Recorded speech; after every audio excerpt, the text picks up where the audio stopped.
એની પાસે પોતાના પગ દોડાવ્યા છે, પણ ક્યાંક કપટથી, ક્યાંક યુક્તિથી આ વખતે મુંજ હાર્યો છે. પણ કેટલાક માણસોનું વ્યક્તિત્વ જેવું હોય, હાર્યા પછી પણ, જેમ ગુરુને કહ્યું હતું ને કે તમારી સાથે કેવો વ્યવહાર થાય, એનો જવાબ શું હતો? એક રાજા બીજા રાજા સાથે કરે એવો વ્યવહાર થવો જોઈએ. એક પાત્ર બીજું આમાં યાદ રાખીએ, એ છે મૃણાલ. મૃણાલ એ તેલંગની બેન છે. તેલંગે માં ગુમાવેલી, મૃણાલે એને ઉછેર્યો છે. મૃણાલના જીવનમાં કંઈક એવી ઘટના બની છે કે મૃણાલ જીવનનો રસ પામી શકી નથી, એનામાં શુષ્કતા આવી ગઈ છે. બાળપણમાં લગ્ન થયા અને વિધવા થઈ, એ કાળની વિધવાની વાત તમે વિચારી શકો. એટલે એ તપસ્વીનું જીવન જીવે છે, વલકલ પહેરે છે, નૃત્ય ગીત વગેરે પર એને પ્રતિબંધ લગાવી દીધો છે. પુરુષોને એ બહુ હીણા અને એના સંપર્કમાં ન રહેવું એવી દ્રઢ માન્યતા છે. મુંજ હાર્યો છે અને હારેલા રાજાને યાત્રા કાઢવામાં આવી છે, પણ એના માટે શોભાયાત્રા કાઢવો શબ્દ ઉપયોગ કરવો બરાબર નથી. એ અપમાન કરવાની યાત્રા છે. પિંજરામાં પૂરીને એને લઈ જવામાં આવે, ગામના લોકો ગાળ પણ દે, ફૂગે પણ ખરા, પથરા પણ મારે, પણ તમે માણસનું સત્વ છીનવી શકતા નથી. એનું હીર જે છે, ખમીર જે છે ને, તમે ન લઈ શકો. એટલે આ બધી સ્થિતિમાં પણ મુંજ જાણે વિજેતા હોય ને એમ અંદર ઉભો છે. મૃણાલને એમ થાય છે કે આ કઈ માટીનો બનેલો છે. આમ તો એને વેર છે, અપમાનિત કરવામાં એનો પણ ભાગ છે, પણ ચોરી છુપેને જોવા જાય છે. મૃણાલ તરફ એક નજર મુંજ નાખે છે. મૃણાલનું પેલું જે શુષ્ક કવચ છે સરકી જાય છે. ક્યાંક એના મનમાં હલચલ જામે છે. ત્યાર પછી એના મનમાં સ્વપ્નમાં પણ આવે છે. મૃણાલનો હાથ પકડે છે, મૃણાલ એને અપમાનિત કરવા માંગે છે. સ્વપ્નમાં એ મૃણાલના હાથને ચુંબન કરે છે. તૈલપને થાય છે કે આને તો બરાબર વેર લેવું જોઈએ, પગ પખાળાવવા જ જોઈએ. પણ ધીમે ધીમે મૃણાલને આ અણનમ, અડગ, સત્વયુક્ત માણસ માટે કંઈક સોફ્ટ કોર્નર લાગે છે. તેલમને ખબર નથી પડતી. એને પણ અંદર એવું થાય છે કે કંઈક હલચલ મચી છે. જાણી બૂજીને અમે અળગા ચાલ્યા ને છતાં પાલ અવળક્યાનો મને વેમ છે. સાવરે સફાળા તમે ચોંકી ઉઠ્યા ને પછી ઠીક થઈ પૂછ્યું કેમ છે. એના મનમાં ક્યાંક વંટોળ ઉઠ્યો છે કે તમે ટૌક્યા ને આભ મને ઓછું પડ્યું, ટૌકારે એક એક ફૂટી છે પાંખ ને આખું ગગન મારું ઝોલે ચડ્યું. કોને મગજ ગગન ઝોલે ચડ્યું છે? મૃણાલને, જે શુષ્ક તપસ્વીની છે. હવે પાદ પ્રક્ષાલન થાય છે કે નહીં હું નહીં કહું, નહીં તો વાંચીશું શું, રહસ્ય તો ખોલવાના નથી.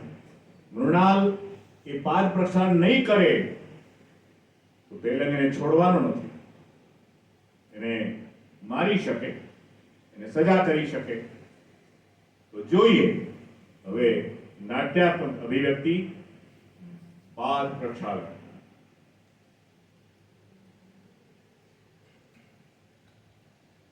પાદ પ્રક્ષાલન એક પાપ પુણ્યનો કુંડ હતો.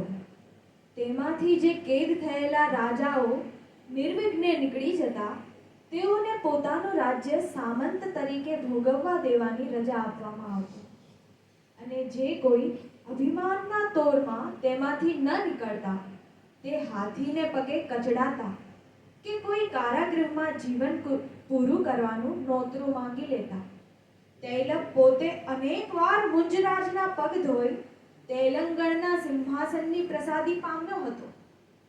પણ આજે ધારાનું સિંહાસન મુંજને તૈલપના પગ ધોઈને યાચવાનું હતું.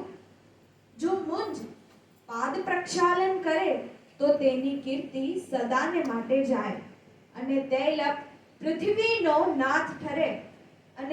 અને જો તે એ પ્રમાણે ન કરે તો તેને ગમે તે શિક્ષા કરવાનો અધિકાર સ્પષ્ટ રીતે તૈલપને આવી જાય. આખા ગામમાં એક પ્રશ્ન બધાના મગજમાં થઈ રહ્યો હતો. શું મુંજ પાદ પ્રક્ષાલન કરશે? રાજસભામાં જેટલાને આવવાનો અધિકાર હતો તેટલા બધા આવ્યા. કોઈને આવો અપ્રતિમ પ્રસંગ જોવાનો લાવો ખોવો નહોતો. સૂર્યોદયને થોડી વાર થઈ ગઈ કે રાજસભામાં પગ મૂકવા જેટલી પણ જગ્યા ન રહી. બધા આવી રહ્યા કે તૈલપરાજ મહાસામંતને સાથે લઈને આવ્યા. તેનો કુંવર અકલંક ચરિત પણ આવ્યો.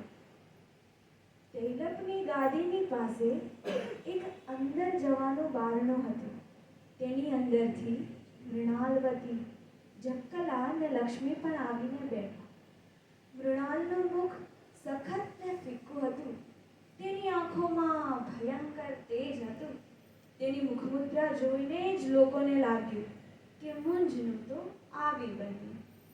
તૈલપરાજે મૂછના આંકડા ચડાવવા માંડ્યા અને 2 સામંતોને કેદીઓ આણવાનો હુકમ કર્યો. થોડી વારે કેદી રાજાઓ આવ્યા. તેમાં સૌથી પહેલો મુંજ હતો. તેના હાથ પાછળથી બાંધવામાં આવ્યા હતા. જેવો તે વિજય સેનામાં ચાલતો હતો તેવો જ તે અહીંયા પણ આવ્યો. વિખરાયેલા વાળ તેની કાંતિમાં ઉમેરો કરતા હતા. ચમકતું અભિમાન તેના મુખના ગૌરવને વધારતું હતું. તેની ડોકીનો મરોડ જ સ્વયંભૂ સત્તા છે તેની એવું સાબિત કરતો હતો. તે દેવ જેવો આવ્યો. રાજસભા માત્ર જંતુઓની હોય એવી લાગવા માંડી. મૃણાલે તેને ભર સભામાં જોયો ને તેને રોમાંચ થયો. ગઈ રાતનો અનુભવ યાદ કરી નવ યૌવનાની માફક તેને ગાલે શેરડા પડ્યા. પોતાનો ક્ષોભ કોઈ પારખી ન જાય એવો પ્રયત્ન એ કરવા લાગી. પણ મુંજને આણી તૈલપના સિંહાસન આગળ ઊભો રાખવામાં આવ્યો. એક ગર્વભર્યું હાસ્ય મોઢા પર રાખી મુંજ બેદરકારીથી ઊભો રહ્યો. તૈલપે હુકમ કર્યો એટલે બંદીજનોએ તૈલપની સ્તુતિ ગાઈ. તે જેવી થઈ રહી એટલે રાજાએ મહાસામંત તરફ ફરીને પૂછ્યું, વિલ્લભરાજ, કાલે કવિઓ છોડાવી ગયા, એનું શું થયું? એલા રહ્યા કહી જે તરફ ધનંજય, રસનિધિ અને તેના મિત્રો બેઠા હતા તે તરફ વિલ્લમે આંગળી કરી. એમને કહો કે કંઈક કહે. ઉજ્જૈનીના કવિઓએ મુંજને છાપરે તો ઘણો ચડાવ્યો, હવે તેને ઉતારવામાં સામેલ થશે ને? વિલ્લમ રાજાની આ યુક્તિથી કચવાયો, પણ મહાસભામાં રાજાનું વચન ઉઠાપાય નહોતું. એટલે આવીને તે ધનંજયને રાજાનો સંદેશો કહી ગયો. બધા કવિઓને કંપારી થઈ આવી. ઘણા રસનિધિ તરફ ફર્યા. રસનિધિએ તરત ધનંજયને કહ્યું, મહારાજ, આપ સરસ્વતીના લાડીલા છો, કંઈક કહો. ધનંજયે આંખ વધી હા કહી અને બેઠેલા સામંતોમાં થઈ તે સિંહાસન આગળ આવ્યો. ધનંજય જેવો સિંહાસન પાસે આવ્યો કે મુંજ, જે બીજી તરફ જોતો હતો, તેણે તેની સામે જોયું અને તે હસ્યો. ધનંજય, અવંતીનું નામ રાખજે. જેવી આપની આજ્ઞા. તૈલપ આ વાત સાંભળીને ચીડવાયો અને તેને કપાળે કરચલીઓ વળી. તુચકારથી તેણે પૂછ્યું, નામ શું તમારું? તૈલપ, આટલી ખબર નથી? જેની કવિતા સાંભળી ભગવતી મયુરાસ્તની પોતાની વીણા છોડી દે છે, તેના સુવિખ્યાત નામથી અણજાણ સદૈવ નરક સમાન અંધકારમાં જ રહે છે. તેવો કવિઓનો પણ કવિ અને અવંતીના કવિઓમાં શ્રેષ્ઠ એવો આ ધનંજય છે. અને મેં પૂછ્યું નહોતું. હું ક્યાં કહું છું કે તે મને પૂછ્યું, પણ કોઈની પ્રશંસા તેને હાથે જ કરાવવી એ વિનયશીલ પુરુષોની સભામાં થયું હોય એમ સાંભળ્યું નથી. સભાસદોના હૃદય કંપી ઉઠ્યા. તૈલબ જે અલ્પતા અનુભવતો હતો તે બધાને સ્પષ્ટ દેખાતી હતી અને આથી તૈલબનો ગુસ્સો પણ વધતો જતો હતો. એ પણ સ્પષ્ટ જ દેખાવા લાગ્યું. આનું પરિણામ શું આવશે તેની અનિશ્ચિતતામાં બધા ઊંચે ડોકે જોઈ રહ્યા. ધનંજય, ચલો. ધનંજયે પહેલા એક અનુષ્ટુપ મહાકાલેશ્વર મહાદેવની પ્રશંસાનો કહ્યો અને પછી રાજાની સ્તુતિનો એક શ્લોક ગાવા માંડ્યો. શ્લોક રચના ઘણી જ સરસ હતી. તેમાં પૃથ્વીએ જેને પોતાનો નાથ કર્યો છે એવા રાજેન્દ્રની સ્તુતિ હતી. એક રીતે તે તૈલપને લાગુ પડે એમ હતો અને મુંજની પ્રશંસા પણ એનાથી જ થઈ જાય એવું દેખાતું હતું. તૈલપ થોડું ઘણું કંઈક સમજ્યું પણ રોષને દબાવીને બોલ્યો. શાબાશ, શાબાશ કવિરાજ. જાઓ, બેસો. ધનંજય પગે લાગી પોતાના સ્થાને પાછો ગયો. મૃણાલવતીએ ધ્યાન દઈ આ બધું જોયા અને સાંભળ્યા કર્યું. જે છટાથી, જે આધિપત્યથી મુંજ આખી સભામાં રાજતો હતો તે જોઈ તેને ગર્વ થયો અને જેમ જેમ તૈલપનો ભ્રુભંગ વધતો ગયો, જેમ જેમ તેની આંખોમાં ક્રૂરતા દેખાતી ગઈ, તેમ તેમ રખેને મુંજને મારવાનો હુકમ તો નહીં. એવી બીકે તેનું હૈયું કંપી રહ્યું. ધનંજય બેસી ગયો એટલે તૈલપ સામે જોઈ હસીને મુંજે પૂછ્યું, કેમ તૈલપરાજ, કવિ કેવો લાગ્યો? મુંજ, તારો પાપ દુખડો ભરાઈ રહ્યો છે. તારી રાજલક્ષ્મીનો નાશ થયો છે. તું કોણે કહ્યું? હું કહું છું. હે? આબરૂસર જીવવાનો હવે એક જ રસ્તો રહ્યો છે. જે પગથી આજે ધરણી ધ્રુજી રહી છે તેને ધોઈ તારા અપરાધોની ક્ષમા માંગ. બે સૈનિકોએ મુંજના હાથની બેડીઓ કાઢી નાખી અને એક સામંત સુવર્ણની જારીમાં પાણી લઈ આગળ આવી ઊભો રહ્યો. પગ ધોડાવવાને ઉત્સુક બનેલા તૈલપે પગ સિંહાસનની નીચે મૂક્યો. જેવા મુંજના હાથ છૂટ્યા કે મુંજે તબિયત વાળી ગર્વમાં ઊંચું જોયું. જારી લઈ તૈયાર ઊભેલા સામંતે કહ્યું, મુંજરાજ, ચાલો મહારાજના પગ ધુઓ. સામંતરાજ, ક્યાં છે તાંડવથી ત્રિભુવન ડોલાવના ચંડીશ્વર ભગવાન મહાકાલના પ્રતાપી ચરણો કે આ પૃથ્વી વલ્લભ તેમને ધોઈ પાવન થાય? જવાબની વાટ જોતો મુંજ ઊભો રહ્યો. બિચારા જારી ધરી ઊભેલા સામંતની જીભ તાળવે ચોંટી ગઈ. તૈલપના ભવા ભયંકર રીતે સંકોચાયા. મહાસામંત ભિલ્લમને લાગ્યું કે કંઈક રસ્તો કાઢવો જોઈએ. તેથી મીઠાશથી તેણે કહ્યું, અવંતીનાથ, આહવમલ મહારાજનું પાદ પ્રક્ષાલન કરો. વિજેતાનો એ પરાપૂર્વથી ચાલ્યો આવેલો અધિકાર છે. શિવનરાજ, પૃથ્વી વલ્લભના પગ ધોઈ ધોઈ હાથ પર રહેલી વિનાશજીની સુકાઈ નથી. તે તૈલપના હું પગ ધોઉં કે ભ્રમિત થયા છો? તેના શબ્દોમાં અને આંખમાં તિરસ્કાર હતો. મૃણાલ બારણામાં બેઠી બેઠી ન સમજાય એવી ઉર્મિઓથી હૈયું ભરતી મુંજની સામે જ જોઈ રહી હતી. તૈલપના ગુસ્સાનો પાર ન રહ્યો. તેની આંખમાં અંગારા ચમક્યા ને તે ઊભો થઈ ગયો. અભિમાની, પાપાચારી, હજુ તારો ગર્વ ગળ્યો નથી કેમ? આમ ફાફા મારે પૃથ્વી વલ્લભ બનાવવાનું હતું. શું કહે છે તું? ઊભો રહે.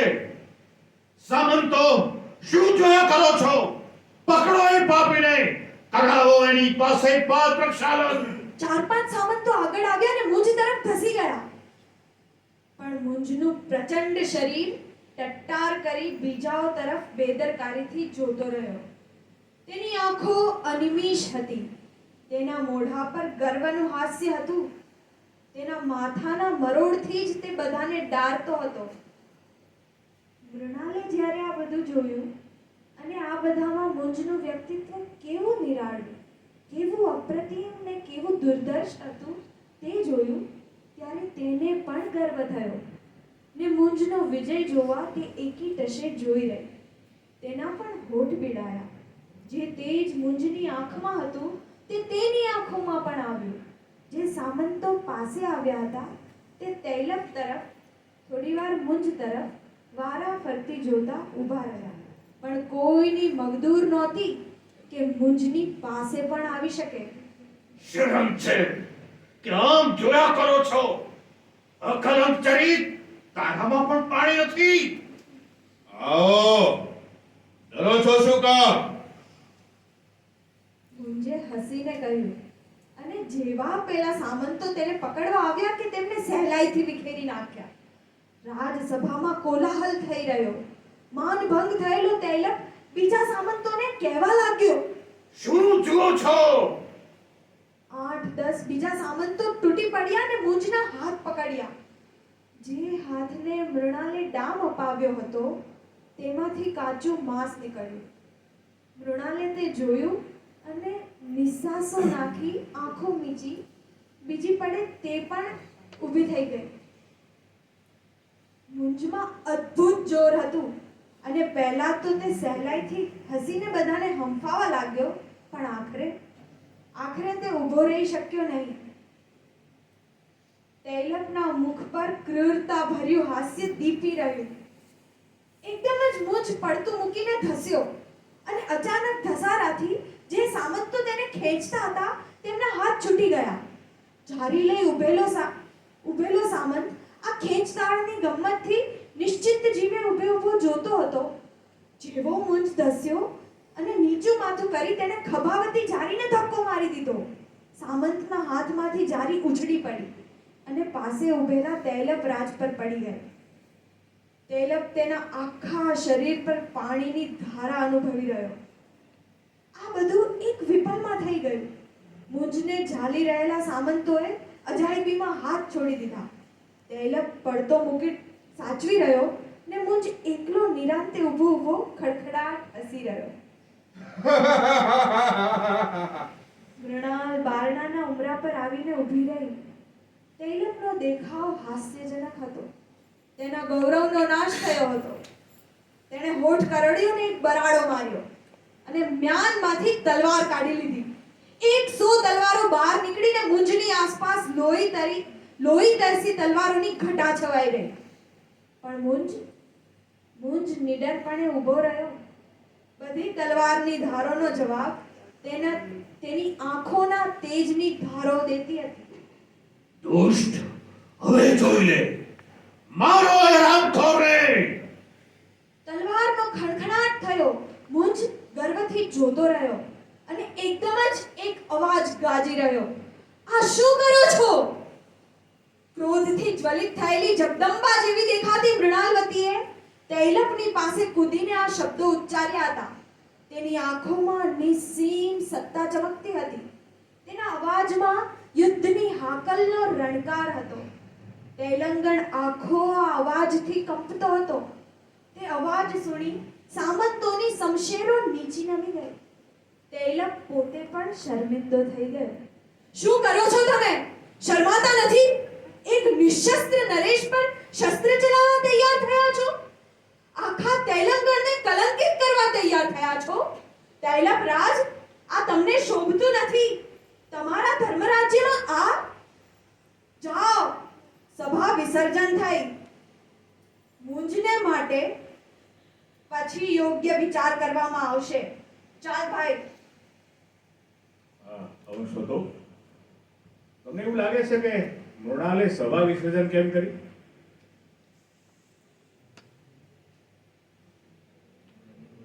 મૃણાલે કેમ સભા વિસર્જન કરી? એ મુંજને બચાવવા માંગતી હતી. પ્રેમના અંકુરો ફૂટી ગયા છે, પાદ પ્રક્ષાલન થયું નથી, એટલે શું થાય? મોત જ મળે. પણ એને યુક્તિ કાઢી. પણ મૃણાલ એવી નાયિકાના પદને પામે એવી નથી. મુંજને તમે સુપરમેન કહી શકો, પણ મૃણાલને સુપરવુમન કહી શકાય એવું નથી. આવું કર્યા પછી એને કહે છે કે તમે મને અવંતી લઈ જાઓ. પેલો પણ કહે છે કે તમને જોયા ત્યારથી જ હતું કે હવે તમે સજીવંત થઈ ગયા છો. કેવો સરસ શબ્દ છે. ફૂટી નથી રે કેમ ડાળખી ડાળખી ફૂટી શકે. એકવાર એ વિચાર કરે છે કે મુંજને લઈને અવંતી જતી રહું, પણ અનિશ્ચયાત્મક મન છે એનું. એટલે પેલો જે અકલંક ચરિત છે ને એને કહે છે કે આવું કંઈક અમે વિચારીએ છીએ. રહસ્ય જો 6 કાને પડે તો શું થાય? ષટ કરણો વિદ્યતે મંત્રા. તેલકને ખબર પડે છે અને મુંજને હાથીના પગ નીચે ચગદાવવામાં આવે છે. ને જે મૃણાલવતી હવે એનો જીવ એને આપી બેઠી છે, પ્રેમમાં પડી છે, એને હાથી નીચે ચગદાતા મુંજને જોવું પડે છે. આ તો તમારે વાંચવું જ પડે હો. એ તો રસ છાંટના માટે આવ્યા છે, રંગ છાંટના માટે આવ્યા છે, પણ એ દ્રશ્યો તો માટે વાંચવું જ પડે. એક એવું જ સરસ ચરિત્ર છે, એક નાયિકા છે, એ છે મંજરી. મંજરી ને કાક. મંજરી આમ કહીએ તો આર્ય યુવતી. એને પોતાના માટે, પોતાના જ્ઞાન માટે, શક્તિ માટે ભારોભાર માને. કાકે એને બચાવી છે, ખંભાતમાં બચાવી છે. બીજે ઉદો મહેતા છે એ પણ એને પકડી લઈ જાય ત્યાં પણ બચાવી છે. કાક સુભટ છે, ભટ્ટ એટલે યુદ્ધો. બ્રાહ્મણામાંથી ભટ્ટ ડબલ છે ને, એમાં સુભટ્ટ આવે. એને 2 વાર બચાવી છે, પણ હજુ એના મનમાં કાક ઉતરતો નથી. કેમ? નથી એ એટલો મોટો યોદ્ધો કે નથી એટલો સારો બ્રાહ્મણ. એના મનમાં તો કઈ બીજા જ રમે છે. એટલે આમાં પ્રકરણનું શીર્ષક છે મંજરીના સ્વામીઓ. સ્વામી નહીં, થોડું આશ્ચર્ય થયું છે ને. જે પરણવા માંગતી નથી કાકને, પણ સ્વામીઓ છે. કારણ કે કલ્પના જ્યારે મોટું સ્વરૂપ ધારણ કરે ને, બધા વહેંતિયા લાગે ને કાંક વહેતીઓ લાગે છે. બધું હું ક્યાં કહું, મંજરીને જ કહેવા દઈએ ને, બરાબર? મંજરીના સ્વામી ગુજરાતનું નાથમાંથી વિભુ અને કાક પાછા કાક પણ નિદ્રા દેવીની આરાધના નિરાંતે કરવાનું વિચારતો હતો, પણ કાકના નસીબમાં નહોતું. કાક ચમકીને જાગ્યો, કારણ કે તેના કાન પર એક પરિચિત સંસ્કાર પૂર્ણ સ્વર કાને પડ્યો. એનું હૈયું ઉછળી આવ્યું. એને કાનથી સાંભળવા માંડ્યું. સાંભળતા તેણે એક ચિત્તે સ્તબ્ધ બની સાંભળ્યા કર્યું. બધું ભૂલી ગયો. રાજ્ય ખટપટો, યુદ્ધ પ્રસંગો, મહત્વાકાંક્ષા, માત્ર 2 સ્ત્રીઓના સ્વરની રમઝટમાં લીન બની એમની વાતો હૃદયમાં ઉતારતો કાક રસ તરંગે નીચી રહી. કાક સૂતો હતો તેની પાછળના ઓરડામાં કાશ્મીરા અને મંજરી હિંચકો ખાતા હતા. હિંચકો જોરથી ઝૂલતો હતો અને બંને ઘડીમાં ધીમેથી ઘડીમાં મોટેથી વાત કરતા હતા. બંને લલિતાઓ ભર જોબનમાં માલતી હતી. બંનેના રૂપ, ઠસ્સો, છટા અનેરા, ભિન્ન લક્ષણ વાળા, છતાં ભોગ હતા. કાશ્મીરા આછે ઘાટે ઘડેલી શક્તિની પ્રતિમા હતી. મંજરી ખીલતા અંગે ભરેલી લક્ષ્મીપદ પહોંચવાની તૈયારી કરતી હતી. જ્યારે કાકનું ધ્યાન ગયું ત્યારે મંજરી બોલતી હતી. તેના કંઠમાં ગર્વ અને તિરસ્કાર સાથે નિરાશાના પણ ઝબકારો સંભળાતા હતા. બા, મને કોની જોડે સંબંધ હોય? મારા પિતા ગયા પછી સંસારમાં કોઈ મને સમજે, મને રૂચે એવું દેખાતું જ નથી. ક્યાં મારા મનોરાજ્યમાં મોંઘા માનેલા વીરો અને ક્યાં આ બધા નિર્માલ્ય નિરાધાર વેત્યાઓ? કોઈમાં નથી બુદ્ધિ, નથી બળ, નથી આદર્શ. બધાનું લક્ષણ જોઈએ તો કેવલ ને કેવલ અલ્પતા. ઓળખી? તને કઈ ભાન છે? પાટણમાં જેવા વીરો છે તેવા બીજે ક્યાંય પણ છે? હે, તમારા પાટણના વીરો ને પંડિતો બધા? તેનો તને હિસાબ નથી? બા, મારી સાથે વાત કરતા માથું પાડશે. જવા દો તમે. હું તમારા કાળની નથી. હું તો ત્રિભુવન ગજાવનારા મહાકવિઓના કાળની છું. હું પાટણની બ્રાહ્મણી નથી, પણ બ્રહ્મા, વિષ્ણુ અને રુદ્રને ખોળામાં છુપાવવાની હોશ ધારતી બીજી અનુસૂયા છું. એ તો કોણ જાણે, પણ તું ગાંડી તો છે.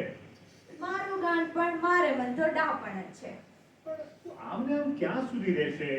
નથી બાપ, નથી ભાઈ. તારી ઉંમરે ત્યાં એકલવાયા ક્યાં સુધી ચાલશે? અનસૂયા થશે તો કોઈ અત્રી હશે ત્યારે ને. બા, તે હું જાણું છું કે પેલો કાક નહીં હોત તો મારે મરવું પડત. મોહિનીએ જેમ દેવદાનવો ડોલાવ્યા તેમ મારા રૂપમાં પણ ભયંકર શક્તિ છે. એટલે લાલસાના સેવકો દુઃખ દેવા આવશે, દુઃખ દેશે, રીબાવશે. પણ હું કોને પરણું, કોની જોડે સંબંધ બાંધું? બા, મેં તમને શું કહ્યું? હું જ્યાં જોઉં છું ત્યાં વેત્યાઓ જ વેત્યાઓ નજરે પડે છે. એમાંથી કોની દાસી થાઉં?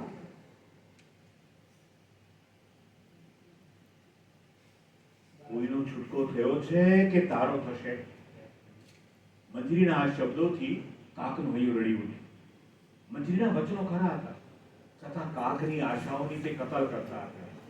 અને કાઠિયાએ કહ્યું, અરે કોઈનો છૂટકો થયો છે કે તારો થશે? તું મોટી પંડિત છે ને, આમ ધર્મને કેમ કોરે મૂકે છે? તું હમણાં તો ગભરાતી હતી કે રખેને ખંભાતનો શેઠિયો તને લઈ જાય, તો તારો ધર્મ કેમ રહેશે? કોઈની જોડે પરણી કેમ જતી નથી? પછી કોની મગદૂર છે કે તારો વાળ વાંકો કરી શકે? શ્રાવક થવું કે કોઈ ક્ષુદ્ર પ્રાણીને પરણવું, મારે મન તો બંને જ અધમતાની અવધિ છે. એ ખબરદાર, મારું પિયર શ્રાવક છે ને મારા સાસુ શ્રાવક હતા, અને તારે મને બધા જ ક્ષુદ્ર એટલે મારા મંડલેશ્વર પણ તેમ જ. ત્યારે બોલાવો છો શું કામ બને? પણ મારાથી કેમ પરણાય? એ તો એની મેળે સમજાશે. ધણીઓ આંધળા પાગળા ધણી સેવે છે, તેનું શું? હું પણ સેવું છું, જે મારે હૃદય ઉતર્યા છે તેને. બીજાને મન તે ઘણાય નકામા છે. હે? હા, એ શું? ખરી વાત કહું બા, મેં તમને એક વખત કહ્યું હતું ને કે મારો સ્વભાવ વિચિત્ર છે. પણ તારે હૃદયે કોણ ઉતર્યા છે એ તો કે. વાત શું ઉડાવે છે? હું ક્યાં વાત ઉડાવું છું? તમે કહો છો કે હું એકલી છું, પણ ખરું જોતા તો મારો સંસાર ભરચક છે. તમે કહો છો કે મારે પરણવું જોઈએ, પરણવું જોઈએ, પણ ખરું કહું તો હું પરણેલી છું. અરે શું બકે છે? ખરી વાત કહું છું. તમને પરણીએ જે સુખ મળે છે તેથી વધારે મારા નાથો મને આપે છે. ના તો અરે તું ભાનમાં છે કે નહીં? અરે અરે તું તો ભાનમાં છું, ભાનમાં છું, ગભરાશો નહીં. મારે નાથ ઘણા છે, પાંચાલી કરતાય વધારે. એકનું નામ તો દે. તારું તો કઈ સમજાતું જ નથી. કાકે નામ સાંભળવા એક ચિત્તે કાન દીધા ને તે બધાનો સંવાદ કરવા એણે મનમાં સંકલ્પ કર્યો. પહેલો મારો નાથ મારા પિતાએ સોંપેલો પહેલો મુકુટમણિ કોણ છે તે જાણો છો? કોણ? કાલિદાસ. કાલિદાસ કોણ? અરે, કાલિદાસ, મારા હૈયાનો હાર. અહોનિશ તે મારી સાથે સંચરે છે. કોળથી ખાતા, ઉઠતા, બેસતા અમારા હૃદયો એક જ તાનમાં રહે છે. અમે સાથે સાથે ગગને વિહરતા મેઘો જોઈએ છીએ. પાસે છતાં આઘા આઘા બની મેઘદૂતોથી સંદેશા કહાવીએ છીએ. હૃદયના રસ રેડી એકબીજાને શોધીએ છીએ. જીવનના લાહવા લઈ અમારા છોકરા ઉછેરીએ છીએ. આપણે આ કંઈ સમજાવ્યું નહીં. તો મંજરી કોને વિશે વાત કરતી હતી? કાશ્મીરા પણ આવી બનીને જોઈ રહી. એ તારા છોકરા? હા હા, અમને છોકરા છે. શકુંતલા, પુરુરવા, માલવિકા, ઘણા બધા. તે મારા છે કેમ કે મારા નાથના છે. એ કોણ છે પણ? અરે ઓળખતા નથી? સમસ્ત કવિમંડળોના તિલકરૂપ મારા કાલિદાસને, વિક્રમાદિત્યના પ્રિય વયસ્યને, પેલો વિક્રમ રાજાની સભાનો કવિ કાલિદાસ. હા હા તે જ. હાય હાય, નકામી મને ગભરાવી મારી. બીજા કોણ કોણ છે? બધા આવા જ છે કે કોઈ શૂરવીર યોદ્ધો પણ છે? તમે એમ નહીં સમજતા કે તમે જ માત્ર યોદ્ધાઓ પૂજો છો. મેં પણ ઘણા યોદ્ધાઓને વરમાળ આરોપી છે. કોને કોને એ તો કે. કોને? મારા વીરો તમારા વીરો જેવા નિર્માલ્ય નથી. મારો મહાપ્રતાપી સ્વામી વીરોમાં પણ વીર એવો સકલ શસ્ત્ર વિદ્યાનો પિતા પરશુરામ છે. કોણ પેલો સજ્જનનો છોકરો? શું બોલો છો? મારા પરશુરામ.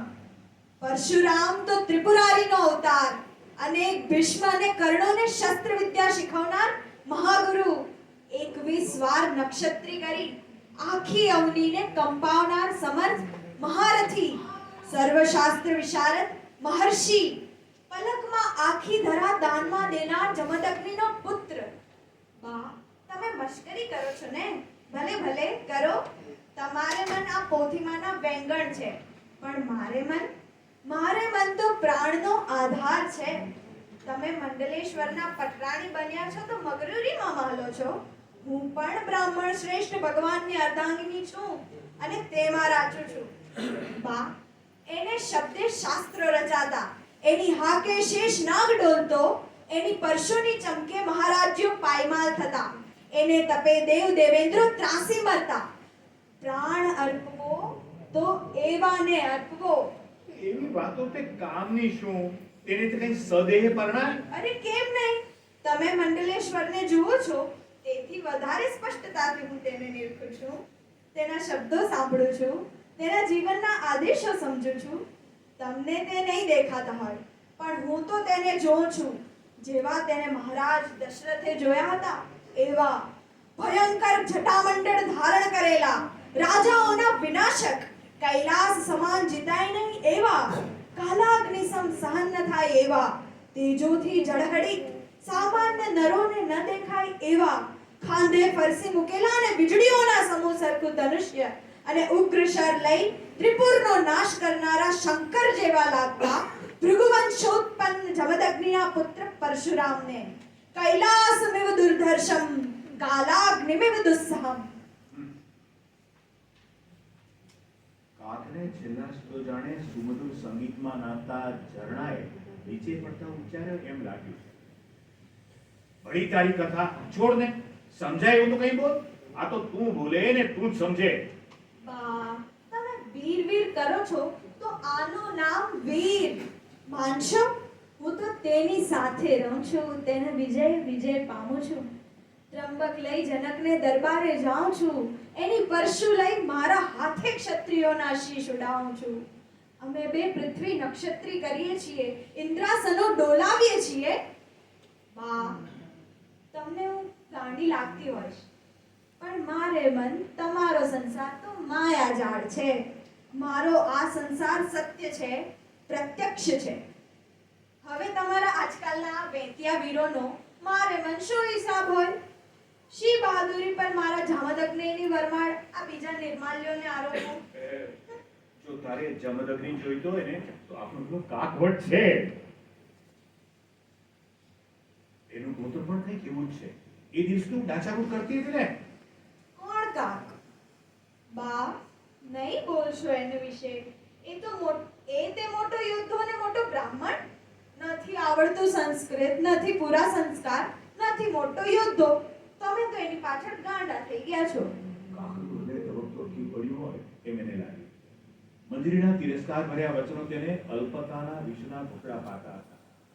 તેના હૃદયમાં ઊભી થયેલી વ્યથાથી તેની આંખમાં પાણી આવ્યા. મંજરીના ભયંકર શબ્દના પડઘા તેના કાનમાં પડવા લાગ્યા. પોતે હતો એક અધમ સેવક, નહીં બ્રાહ્મણ, નહીં યોદ્ધો. શું ખોટો છે કાક? ભલા ભૂપતિને ભૂપ આવ્યો છે, તું ક્યાં નથી જાણતી? એને લીધે તું બચીને જીવતી આવી, એને લીધે રાહ હારી ગયો, પકડાયો. એને મારા મંડલેશ્વર જમણો હાથ માને છે. કાલે ઉઠીને પતરાર થશે, જમીન મળશે, મિલકત પામશે, વખત છે ને સેનાપતિ પણ થાય. બા, હું કાકને પરણું? ક્યાં હું અને ક્યાંય લાટનો ભટકતો ભટ્ટ? એમ નહીં કહે કે ક્યાં હું મંડલેશ્વરનો માનીતો ભટ્ટ, એ પણ કહે છે, અને ક્યાં તું ઘર વિનાની રખડતી છોકરી. ભલે ને કે ન જોયા રવિ કિરણો, ન જાણ્યો એનો પ્રતાપ, તેથી શું ઘુવડ દૂરદર્શી થયો? બા, દુનિયામાં પદવી, પૈસા કે પ્રતિષ્ઠા, બહાદુરીથી શ્રેષ્ઠતા નથી મળતી. મંજરી, તું તો અદ્ભુત છે. દુનિયામાં પદવી, પૈસા કે બહાદુરીથી શ્રેષ્ઠતા નથી મળતી બા. ત્યારે પહેલા સંસ્કાર અને શુદ્ધતા જોઈએ. જો ભૂદેવો જ સંસ્કાર કે શુદ્ધતાથી ભ્રષ્ટ થાય તો પૃથ્વી રસાતાળ જાય. એટલે તારે મન કાંક સંસ્કારીય નથી ને શુદ્ધે નથી, નહીં? ઠીક છે, કહેવા દે કાક. હા હા, ભલે ભલે કહેજો કાકા. કાક હૈયાસુનો બની ઘડી પર પડી રહ્યો. જે થોડું સંસ્કૃત આવડતું હતું તેની મદદ લઈ મંજરીએ બોલેલા શ્લોકને યાદ કરતો હતો. કૈલાસમિં દુર્ધર્ષમ. એને કપાળ તૂટ્યું. ક્યાં હું જમદગ્નિ ગોત્ર ને ક્યાં ભગવાન જામદગ્નિ પરશુરામ. મંજરી સાચું બોલી, તું નિર્માલ્ય નિરાધાર છું. ક્યાં મારા વીર પૂર્વજ ને ક્યાં હું વહેંક્યો વીર. કાલાગ્નિની વધુસમ. મંજરીને લાયક હું પતિ છું? નથી, નથી.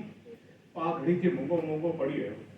હું બુદ્ધિશાળી છું, બહાદુર છું, મંડલેશ્વરનો માનીતો છું. મંજરીને લાયક કેમ નથી? હા, અલ્પ છું, વિશાળતા નથી. ત્રિપુરઘ્નમ યથા શિવમ.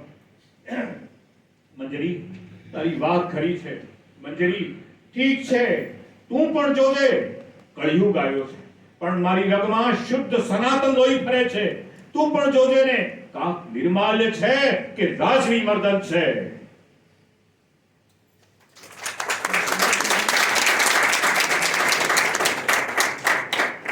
આવી સન્નારીઓ પણ હતી કે જે નિશ્ચિત કરુણો તો આને. અને છેલ્લું પ્રકરણ છે કીર્તિદેવ ને મુંજાલ સાથેનો મેળાપ. પહેલામાં વાત હતી વીરતાની, રાષ્ટ્રની, રાષ્ટ્રના જીવન જીતની. બીજામાં કેવો પતિ હોય, કોની પત્ની બનવાનું પસંદ કરીએ એની. અને એ પ્રેમની કથાને આગળ ચલાવે તો હવે રાષ્ટ્રને સાચવવું કે રાજ્યને, આપણું ઘર સાચવવું કે સમગ્ર સંસાર. કેટલાક માણસો એટલા વ્યવહારિક હોય છે કે પોતાનું ઘર જાળવીને બેસી રહે. આગ લાગી છે પણ મારે ત્યાં ક્યાં આવી છે, તો વાર છે. ભડાકા થાય છે પણ આપણે શું? મને લાગે ઉત્તમ સાહિત્યકાર એ હોય છે જે માત્ર કોઈને પાત્ર બનાવીને, પ્રસંગ બનાવીને લખે પણ એના સંદર્ભ બહુ લાંબા પહોંચતા હોય છે. આજે પણ આ પ્રસંગ તમને એવો લાગશે કે આ દેશનો પ્રશ્ન છે, આ રાષ્ટ્રનો પ્રશ્ન છે. કીર્તિદેવ અને મુંજાલ સાથે મેળાપ આપણું છેલ્લું પ્રકરણ.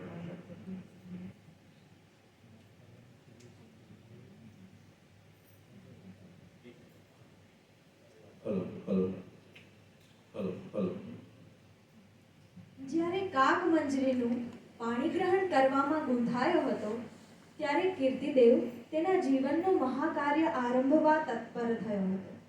તે મહાકાર્ય મુંજાલને મળવાનું હતું. સજ્જને તેને અનેકવાર વાર્યો, પણ તે માલવી યોદ્ધો અડગ રહ્યો. તેના જીવનની બે નેમ હતી, તેના પિતાની શોધ અને તેના દેશનું ઐક્ય. એ બે ભાવના માટે જ તે જીવતો હતો. અને તે સિદ્ધ કરવા જતા તે અમાનુષી અચેતન સૃષ્ટિના મહાતત્વ જેવો નિશ્ચલ અને સચોટ બની રહેતો. જેવી રીતે એક કામ સાધવા તેણે કાલ ભૈરવ આરાધ્યો હતો, તેવી જ રીતે બીજું કામ સાધવા રાજ્ય ખટપટમાં ભૈરવ સમા ભયાનક મંત્રીને મનાવવા તે જતો હતો. કીર્તિદેવની બુદ્ધિ પ્રધાન નજરે મુંજાલ એકમાત્ર કાર્ય સાધવા જતા ઊભી થયેલી આડખીલી હતો, પણ પાટણની નાની સૃષ્ટિની નજરે તે બધી વસ્તુનો કરતા હરતા હતો. ભલા કર્ણદેવના વખતમાં રાજ્ય સત્તા હાથ કરી હતી. રાજાના ભત્રીજા અને પોતાના બનેવી દેવી પ્રસાદને દુખી કરી દુર્દશાએ પહોંચાડ્યો હતો. રાણીની સેવા કરતા પોતાના સ્ત્રી અને પુત્રનો ત્યાગ કરી બંનેને મરવા દીધા હતા. રાજા મરી ગયા પછી બળવાખોર પટ્ટણીઓને રાજી કરી મીનળ દેવીની સત્તા પાછી પાટણ પર બેસાડી હતી. અત્યારે તે રાણી અને રાજાની મહેરબાની અને બીજા મંત્રીઓની નિર્બળતાથી સર્વસત્તાધિકારી થઈ બેઠો હતો. કીર્તિદેવને આ બધામાં કંઈ અસામાન્યતા ન લાગી, પણ માત્ર અસામાન્યતા તેણે પેદા કરેલા વાતાવરણમાં લાગી. જેમ વાતાવરણમાં ગમગીની હોય, સુગંધ હોય, ધાસતી હોય, તેમ ગુજરાતમાં પગ મૂકતા મુંજાલના પ્રભાવથી ભરેલું વાતાવરણ તેને સ્પષ્ટ લાગ્યું હતું. ન કળાય એવી ધાકથી, ન સમજાય એવા માનથી, ન જણાય એવી મમતાથી બધા તેની તરફ જોતા. કીર્તિદેવ મહાપુરુષ હતો, છતાં તેની વય કોમળ હતી. આ કારણથી તેણે આ પ્રભાવ બધો પટ્ટણીઓની નિર્બળતાથી ઉદ્ભવ્યો છે એમ માની લીધું. પણ જ્યારે સજ્જન મહેતા સાથે તે રાજગઢ આવ્યો ત્યારે તેને પલવાર પાછા હટવાનું મન થયું. ડરથી નહીં, પણ માત્ર એવા જ વિચારે કે મુંજાલને મળવાથી તેણે ઉપાડેલા કર્તવ્યને કંઈ હાનિ તો નહીં થાય. ઉતરેલા અને બીજી પડે તે વિચાર અદૃષ્ટ થયો અને બાણાસુરની સાથે દ્વંદ્વયુદ્ધ કરવા ઉતરેલા અનિરુદ્ધ સમો કીર્તિદેવ મુંજાલની પાસે ગયો. જ્યારે કીર્તિદેવ આવ્યો ત્યારે મુંજાલ તકીએ બેઠો બેઠો પાન ખાતો હતો. મીઠાશથી ભરપૂર હાસ્યથી મુંજાલે કીર્તિદેવને આવકાર દીધો. આવો કીર્તિદેવ આવો. સજ્જન મહેતાને તમે ઘણા જીતી લીધા છે. તમારાને તમારા જ વખાણ કર્યા કરે છે. મંત્રી રાજ, પરગુણ કથનેહી સ્વાન ગુણાન ખ્યાપયંત. પારકાના ગુણના વખાણથી જ પોતાના ગુણ જણાવતા એવા પણ વિરલા દુનિયામાં પડ્યા છે. મહેતાજી, તમે કીર્તિદેવને ક્યાંથી ઓળખો? હું ઉબકનો પુત્ર, દત્તક પુત્ર એટલે ઓળખું. મારે આગળ પડવું છે, બીજું કામ પણ છે. હું જાઉં? એક મહેતા, આવજો. હા, બોલો કીર્તિદેવજી, શું કામ છે? મંત્રી વર્ય, હું બે કામે આવ્યો છું. એક આપના દર્શન પામી કૃતાર્થ થવા, બીજું એક યાચના કરી ભિક્ષા મેળવવા. તેની તેજસ્વી આંખોમાં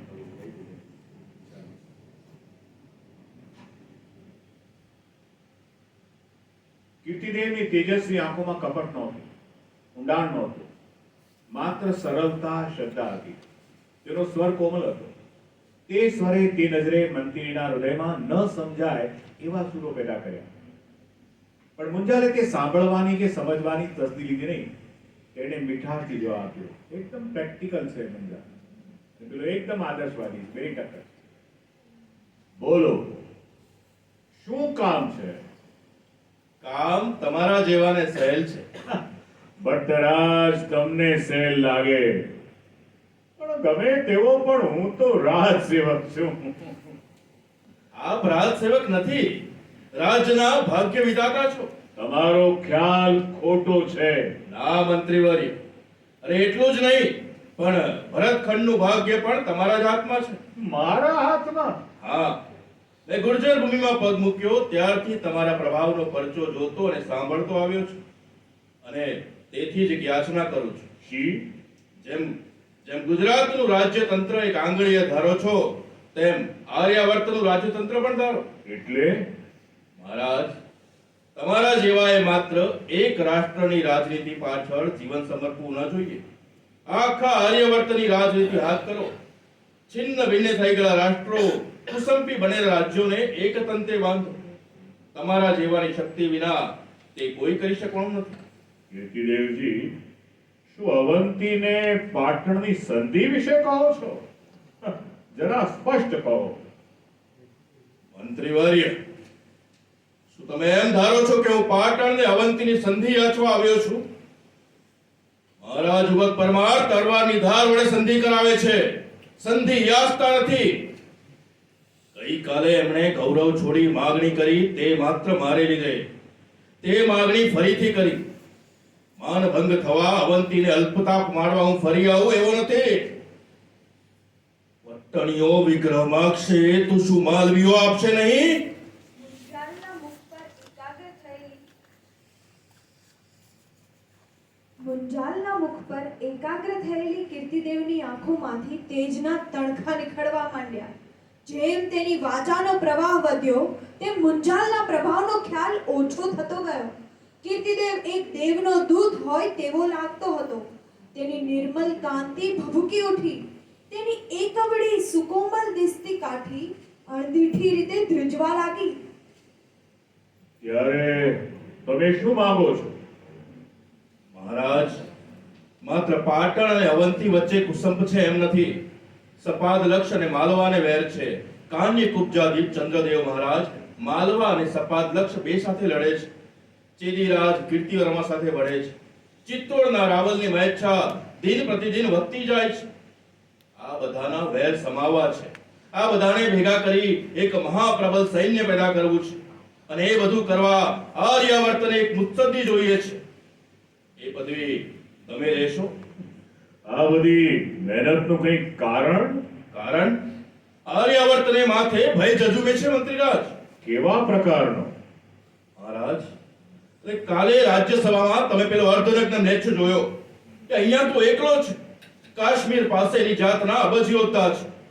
તે બધા આર્યાવર્તને ભસ્મીભૂત કરવા એકે પગે થઈ રહ્યા છે. તેમના ભયંકર રણશિંગા, તેમની ભયાનક હાથ ઉત્તર પ્રદેશોમાં ગાજે છે. તમે પણ ભૂલ્યા મંત્રીબી? કિઝનીના સુલતાને કરેલો પાટણ અને દેવપાટણનો વિનાશ. કાલે રાતે તો જયદેવ મહારાજે એક પાપીને પંચાંગ પોશાક આપ્યો. તેના પૌત્રો તમારા ને મારા છોકરાના દિલ પર કાપડનો એક કકડો નહીં રહેવા દે. હા, એટલે આપણા રાજ્યો વચ્ચે સંધિ કરાવી એ હરિદળો સંહારવા છે. એ મ્લેચ્છોને પાછા હાંકી કાઢવા છે. હા મુંજાલ મહેતા, અને તે તમારા વિના કોઈ કરી શકે એમ નથી.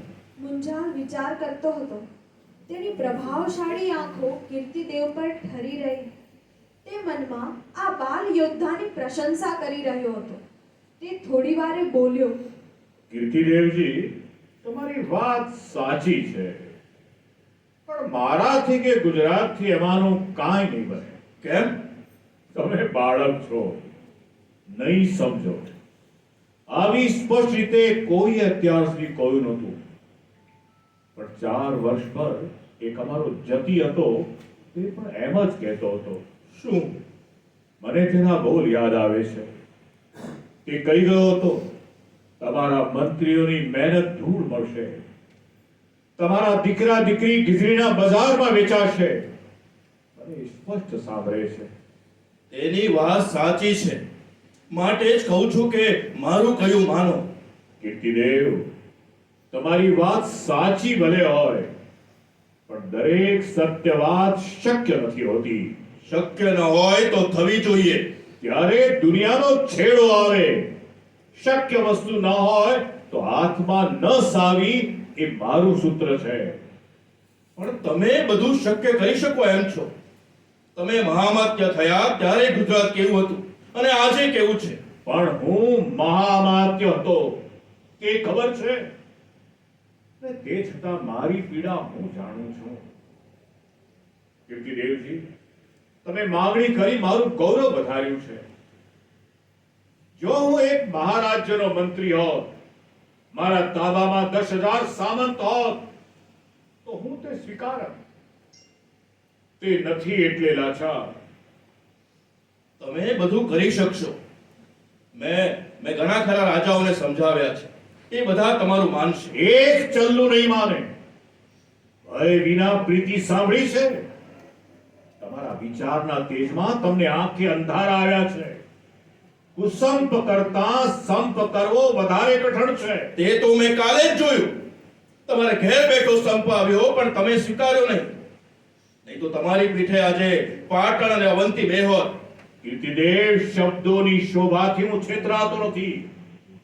હું અને પાટણ ઉબક પરમારના ગુલામ થઈ રહે. પાટણના ઉગતા ગૌરવનો અસ્ત થાત. અરે એમ જ બધા માને તો કોઈ ભેગા મળી યવનોની સામે થાય જ નહીં. જેણે તમને ભેગા થવાનું વચન આપ્યું હશે એનો મુદ્દો હું સમજુ છું. શો યવનોને હરાવી દરેક જણ ચક્રવર્તી થવા આશા રાખતો હશે. ત્યારે એ આશાએ તમે કેમ નથી જોડાતા? ગુજરાત હજી નાનું છે, તે હજી હમણાં જ પગભર થાય છે. એ એવી આશા રાખે તો મૂર્ખ ઠરે. યવનો તો કોણ જાણે ક્યારે હારે, પણ આવતે વર્ષે અમારું નખો જ વળી જાય. તમારા જેવા નિસ્વાર્થી માણસ આગળ સત્ય બોલતા મને શી હરકત? મહા મહેનતે મેં મારી ઝૂંપડી ઊભી કરી છે. આર્યાવર્તનો મહેલ ચડવા જાઉં તો એ ઝૂંપડી ચગદાઈ જાય. સમજ્યા? તમને જે મહેલ બાંધવાની હોશ છે કે તમે ભલે બાંધો, મુંજાલ તો એની મઢુલી જ સંભાળશે. એટલે મારા સ્વપ્નો તો નષ્ટ થવાના. ત્યારે તમારા સ્વપ્ન ખાતર શું મારા સિદ્ધ થયેલા સ્વપ્નો નષ્ટ કરું? ત્યારે એક નાના રાજ્યની મહત્વાકાંક્ષા સાચવવા આર્યાવર્તનું સત્યાનાશ વળવા દેવું, એમાં તમારું મુત્સદીપણું? નિરાશાએ ડંખેલા હૃદયથી કીર્તિદેવે કહ્યું. એનાથી કહેવાઈ ગયું. મુંજાલે ગૌરવથી ઊંચું જોયું. તેને લાગ્યું કે કીર્તિદેવની નિસ્વાર્થ બુદ્ધિ તેણે અણધારેલી યોગ્ય અયોગ્ય ભલમનસાઈ દેખાડી હતી. તેની આંખો નિશ્ચલ થઈ ગઈ. અને એનો જવાબ લેવાનો તમારો અધિકાર નથી. હું છું ત્યાં સુધી મારું મુત્સદીપણું ગમે તેવું છે તો પણ ચાલશે. અને મારું ચાલશે ત્યાં સુધી નહીં ચાલવા દઉં.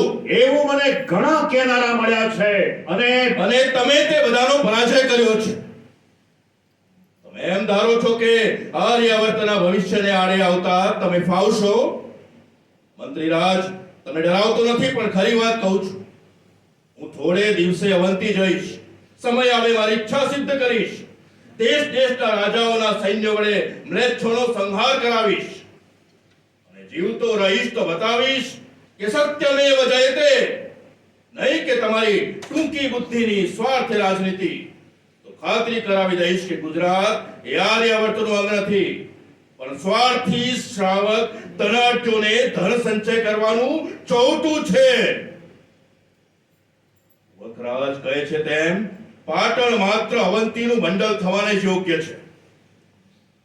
તમારી આશાઓ સિદ્ધ ન થઈ તો હું જગતને કહીશ કે જ્યારે બધા રાજ્યો સંધિ કરવા તૈયાર હતા, જ્યારે બધાના સંપત્તિ યવનનો સંહાર થાત અને ભરતખંડ બચી જાત, ત્યારે એક મંત્રીએ તેમ થવા ન દીધું. જ્યારે તમારા રાજ્યોનો વિનાશ થશે, તમારું પાટણ પાદર થશે, ત્યારે કહીશ કે આ બધો પ્રતાપ એક મંત્રીનો, એક સ્વાર્થપરાયણ મુત્સદ્દીનો. તમારો જતી કહી ગયો તેમ જ્યારે તમારા દીકરા દીકરીઓ કિસ્તીમાં વેચાશે, ત્યારે તમારા કર્તવ્યનું પરિણામ શું છે તે સમજશો. કીર્તિદેવ, તમે ઉશ્કેરાઈ ગયા છો. એટલે વધારે વાત કરવામાં માલ નથી. તમે અવંતી ક્યારે જાઓ છો? આવતી અમાવસ્યા. મારું માનો તો આજે જ વિદાય થાઓ. એમ? કારણ જાણવાની જરૂર નથી. શું મહામત્ય તરીકે શાસન કરો છો? હું અવંતીનો સંદ્રી વિગ્રહ છું. હું શાસન નથી કરતો, શિખામણ આપું છું. માટે જેમ વહેલા પાટણ છોડો તેમ સારું. ડરાવો છો? અરે, જેની પાસે શક્તિ કે સત્તા ન હોય તે ડરાવે. મારી પાસે બંને છે.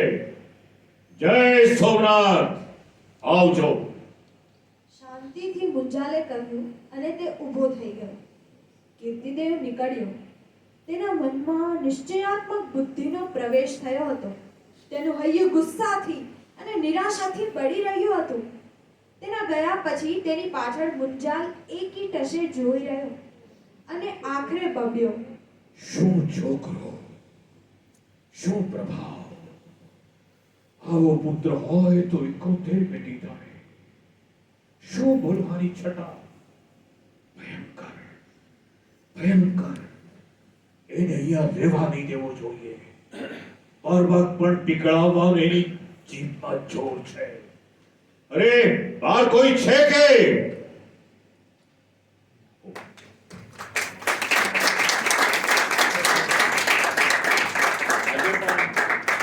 સાચો જ છે. સાચવીએ, તેલંગણને સાચવીએ, રાષ્ટ્રને સાચવીએ. કેટલા વર્ષો પહેલા આ માણસે આવી કલ્પના કરેલી કે કોઈ આવું વિચારશે અને લોકો સ્વાર્થમાં ભેગા થશે પણ અસત્યમાં ભેગા નહીં થાય. અને કેવા સુંદર સંવાદ. હા, આ તો વાચિકમ છે. જોવાય વેશભૂષા હોય, ચાલતો માણસ હોય, તલવાર કેડે બાંધેલી હોય, ભેટ હોય. હા મિત્રો, કલ્પના કરી શકો છો ને? હા? વાચિકમ તો એક અંગ છે, કારણ કે આંગિક, વાચિક, આહાર અને સાત્વિક 4 હોય. અને જ્યારે બોલે ત્યારે કેડ પર બાંધેલી તલવાર પર હાથ જાય, કીર્તિદેવ મને શું ડરાવો છો? હા, એ જ કેવું લાગે. પેલો સજ્જન આવે ત્યારે આમ ઝૂકી ઝૂકીને વાત કરતો હોય. અરે કોઈ છે કે તાળી પાડે ને માણસ આવીને ઉભો થાય, શ્વાસ પણ સંભળાય, પાછળ ચાકડા હોય. ગુજરાતનું છે ને એ કેવું. હવે કલ્પના કરજો, હવે જ્યારે સાહિત્ય વાંચો ને મનને દોડાવજો. જેને ચિત્રો દેખાય ને એ ડિરેક્ટર બને, જેને અવાજથી પ્રતિમા ઊભી કરતા આવડે ને એ એક્ટર બને. સુંદર આયોજન કર્યું આપે. અમને પણ આ એક સરસ લાવો મળ્યો. આભાર આચાર્યશ્રીનો, ટ્રસ્ટનો અને આ તો બધા અહીંયા બેઠા એનો આનંદ. આ પેઢી તૈયાર કરવાની. આ પેઢી સાથે હું કામ કરું છું. આ દીકરીને હું 15 દાડા પહેલા ઓળખતો નહોતો, 10 દાડા પહેલા એને ઈચ્છા વ્યક્ત કરી કે હું કહીશ.